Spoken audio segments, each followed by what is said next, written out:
Hi అండి. ఈరోజు ఈ వీడియోలో హ్యాండ్స్కి ఇన్విజిబుల్ పైపింగ్ని ఈజీగా ఎలా స్టిచ్ చేసుకోవాలో చూద్దాం. చూడండి, ముందుగా మనం ఏ కలర్ క్లాత్తో అయితే పైపింగ్ వేసుకోవాలి అనుకుంటున్నామో ఆ కలర్ క్లాత్ని తీసుకొని ఈ విధంగా 1 ఇంచ్ వెడల్పుతోటి స్ట్రైట్ పీసెస్ అయినా తీసుకోవచ్చు, లేదంటే క్రాస్ పీసెస్ అయినా తీసుకోవచ్చు. ఎలా తీసుకున్నా కూడా ప్రాబ్లం ఏమీ లేదండి. ఇక్కడ నేనైతే స్ట్రైట్ పీసెసే తీసుకున్నానండి. ఇప్పుడు మనం తీసుకున్న ఈ పీసెస్ని జాయిన్ చేసుకోవాలి. ఫస్ట్ అయితే ఒక పీస్ని ఈ విధంగా పెట్టేసుకోవాలి. ఇప్పుడు ఇంకొక పీస్ని తీసుకొని ఈ విధంగా పెట్టేసుకోవాలి. ఇలా పెట్టేసుకొని ఇప్పుడు ఈ కార్నర్ దగ్గర నుంచి స్టార్ట్ చేసుకొని ఈ కార్నర్ దగ్గరికి స్ట్రైట్గా ఒక స్టిచ్ వేసుకోవాలి. చూడండి, మీరు ఈ స్టిచ్ వేసుకునేటప్పుడు దగ్గర కుట్టు పెట్టుకొని స్టిచ్ చేసుకోవాలి. ఎందుకంటే ఇక్కడ చూడండి, మనకి థ్రెడ్ వచ్చేసి ఆపోజిట్ కలర్లో ఉంది కాబట్టి మనకి ఫినిషింగ్ అనేది నీట్గా రావాలి అంటే ఇక్కడ మనం దగ్గర కుట్టు పెట్టుకొని స్టిచ్ చేసుకోవాలి.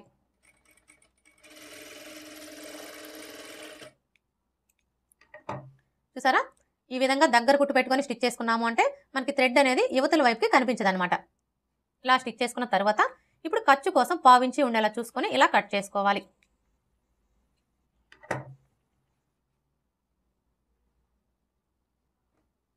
ఇలా కట్ చేసుకున్న తర్వాత ఇప్పుడు ఈ ఖర్చుని ఇలా ఓపెన్ చేసేసుకోవాలి. ఇలా ఓపెన్ చేసుకొని ఎటువైపున ఖర్చుని అటువైపున ఫోల్డ్ చేసుకొని ఈ విధంగా మీ నెయిల్తో ఒకసారి రఫ్ చేసుకోండి.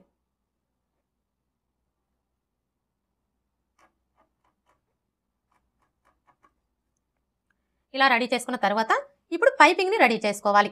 చూడండి, ఈ పైపింగ్ని రెడీ చేసుకునేటప్పుడు ఈ క్లాత్ని ఈ విధంగా పెట్టేసుకోవాలి. అంటే ఖర్చు వచ్చేసి పై వైపున ఉండేలాగా పెట్టేసుకోవాలి. ఇలా పెట్టేసుకున్న తర్వాత ఇది వచ్చేసి పైపింగ్ థ్రెడ్ అండి. అంటే మనకి ఇది వచ్చేసి 12వ నెంబర్ థ్రెడ్ అనమాట. 12వ నెంబర్ థ్రెడ్ తీసుకున్నారు అంటే మీకు పైపింగ్ అనేది చాలా సన్నగా నీట్గా వస్తుంది. అలాగే మనం నార్మల్ పాదంతోనే స్టిచ్ చేసేసుకోవచ్చు. అంటే వన్ సైడ్ పాదం పెట్టనవసరం అవసరం లేదండి. 12వ నెంబర్ థ్రెడ్ అయితే నార్మల్ పాదంతోనే స్టిచ్ చేసేసుకోవచ్చు.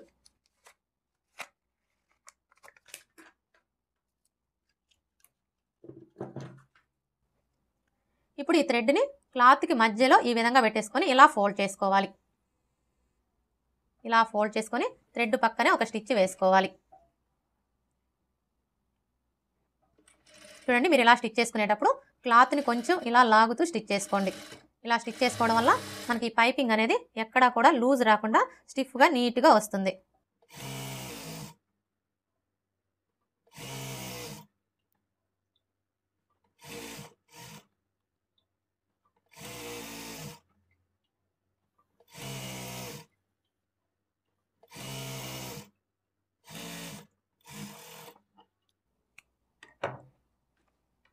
ఇలా స్టిచ్ చేసుకున్న తర్వాత ఇప్పుడు మనకి ఈ పైపింగ్ వెడల్పు వచ్చేసి 1/4 ఇంచ్ ఉండేలా చూసుకొని ఈ ఎక్స్ట్రా క్లాత్ మొత్తం కట్ చేసుకోవాలి. అర్థమైంది కదండి. మనం బ్లౌజ్ నెక్కైనా సరే, డ్రెస్ నెక్కైనా సరే పైపింగ్ని స్టిచ్ చేసుకునేటప్పుడు 12వ నెంబర్ థ్రెడ్ తీసుకున్నాము అంటే మనకి పైపింగ్ అనేది చాలా సన్నగా నీట్గా వస్తుంది. అలాగే మనం పాదం మార్చే పని కూడా ఉండదన్నమాట. మీరు లావుగా ఉండే థ్రెడ్ తీసుకున్నారనుకోండి, అప్పుడు ఏమవుతుందంటే పాదం అనేది మార్చుకోవాలన్నమాట. అంటే నార్మల్ పాదంతో స్టిచ్ చేయడం కుదరదు.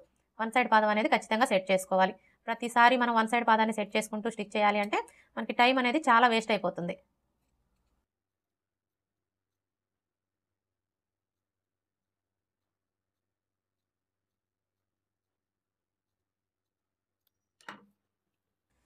ఇలా కట్ చేసుకున్న తర్వాత ఇప్పుడు ఈ పైపింగ్ని లైనింగ్ క్లాత్కి జాయిన్ చేసుకోవాలి.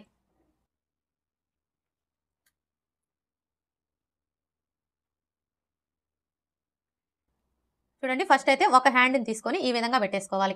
ఇక్కడ చూడండి, హ్యాండ్కి ఒక వైపున జాయింట్లు అయితే స్టిచ్ చేస్తాం కదా, మనం జాయింట్లు వేసుకున్నప్పుడు మనకి ఖర్చు కనిపిస్తుంది కదా, ఈ ఖర్చు వచ్చేసి కింది వైపున ఉండేలాగా ఈ విధంగా పెట్టేసుకోవాలి.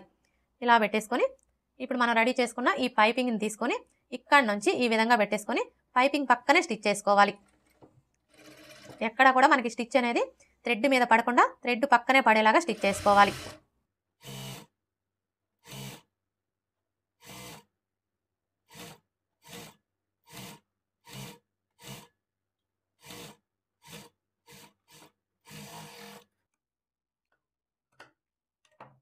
ఇలా స్టిచ్ చేసుకున్న తర్వాత ఇప్పుడు మెయిన్ క్లాత్ని తీసుకొని రైట్ సైడ్ వచ్చేసి పై వైపున ఉండేలాగా పెట్టేసుకోవాలి. ఇలా పెట్టేసుకున్న తర్వాత ఇప్పుడు ఈ లైనింగ్ని తీసుకొని ఈ విధంగా పెట్టేసుకోవాలి. చూడండి, మనం లైనింగ్ని ఈ విధంగా పెట్టేసుకున్నప్పుడు మనకి పైపింగ్ వచ్చేసి కింది వైపున ఉండాలన్నమాట. ఇలా పెట్టేసుకున్న తర్వాత ఇప్పుడు ఇక్కడ నుంచి స్టార్ట్ చేసుకొని ఇక్కడ చూడండి, ఆల్రెడీ మనకి స్టిచ్ కనిపిస్తుంది కదా, ఇదే స్టిచ్ మీద ఇంకొక స్టిచ్ వేసుకోవాలి.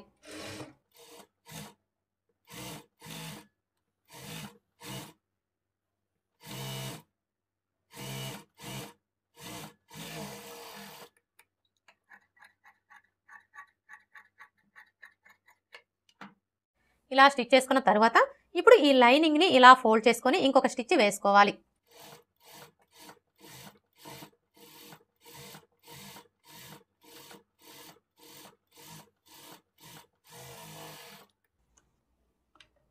ఇలా స్టిచ్ చేసుకున్న తర్వాత ఇప్పుడు ఈ లైనింగ్ని ఇలా ఫోల్డ్ చేసుకొని 1/2 ఇంచ్ మార్జిన్తో ఇంకొక స్టిచ్ వేసుకోవాలి. ఈ స్టిచ్ అనేది మీ చాయిస్ అండి, మీరు కావాలంటే వేసుకోండి, లేదంటే స్కిప్ చేయండి.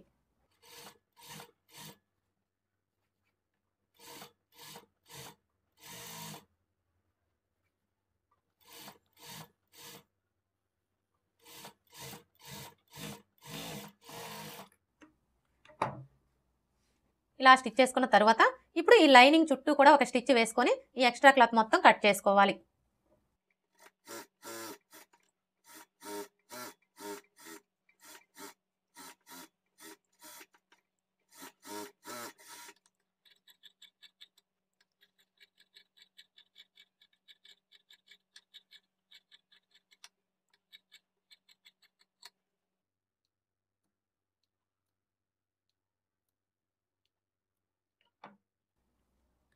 చూసారు కదా, మనకి పైపింగ్ అనేది ఎంత నీట్గా సన్నగా వచ్చిందో.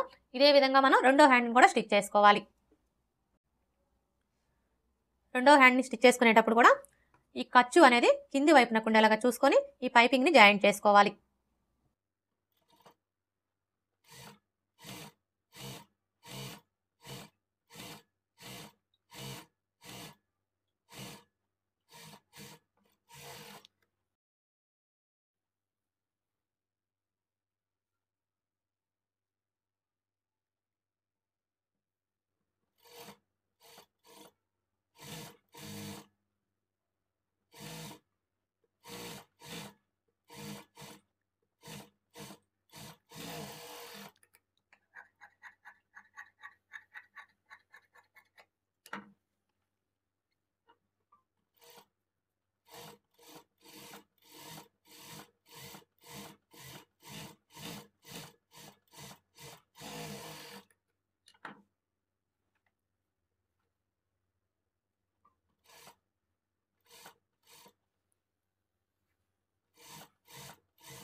రెండో హ్యాండ్ కూడా స్టిచ్ చేసుకున్నాం కదా, చూసారా మనకి పైపింగ్ అయితే ఎంత నీట్గా వచ్చిందో.